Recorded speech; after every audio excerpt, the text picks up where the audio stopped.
Le deuxième conseil, toujours aussi brutal, c'est vraiment très très brutal le conseil, c'est d'avoir des problématiques à résoudre avant de commencer vos lectures. C'est très très très important d'avoir des problématiques avant vos lectures. Ce n'est pas obligatoire. Vous pouvez commencer un livre sans avoir de problématiques. Moi, ça m'arrive tout le temps. Il n'y a pas forcément des problématiques quand je, bien vous dit, quand je commence la lecture. C'est-à-dire, pour votre, si vous êtes des lecteurs débutants, votre, comment dire, votre, ce sur quoi vous devez vous focaliser, ce n'est pas de forcément chercher des problématiques pour vos lectures. Non, pas du tout. Commencez dans le tas, allez dans des bibliothèques. Bref, quand vous êtes dans un environnement qui est bondé de livres, vous allez forcément lire. Ça, c'est clair.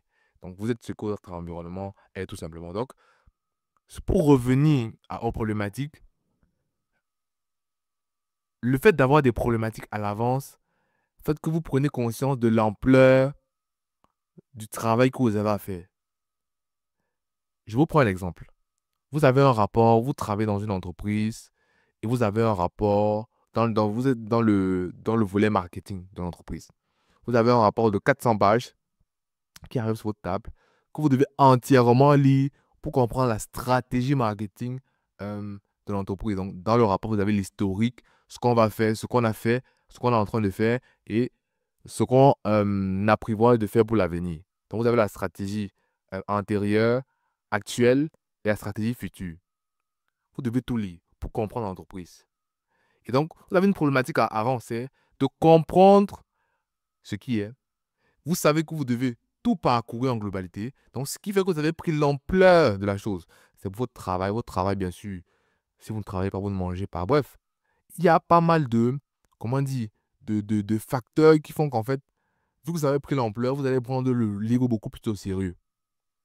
Donc, vous savez, les problématiques, ça peut être des objectifs, ça peut être des motivations profondes, comme devenir libre financièrement. Vous pouvez lire pour devenir libre financièrement.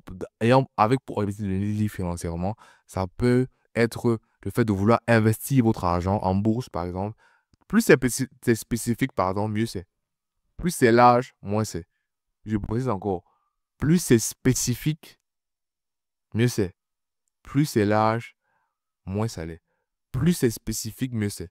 Plus votre problématique est spécifique, spécialisée, vraiment chirurgicalement, bref, vous avez compris. Spécifique, mieux c'est. C'est-à-dire, je vous donne un exemple de problématique spécifique. Je veux apprendre à investir dans les ETF en bourse, tout simplement. Quand vous avez ce type de problématique-là, quand vous faites votre recherche de livres, vous ne vous trompez pas quand vous arrivez sur Amazon. Vous connaissez les requêtes que vous allez taper dans la barre de recherche. Donc, on vous présente les livres. Si vous avez des connaissances antérieures sur le domaine, vous êtes plus à même de choisir les meilleurs livres possibles. Quand vous avez des problématiques larges comme être libre financièrement, vous allez tomber sur plusieurs choses différentes et au risque de vous perdre dans vos problématiques.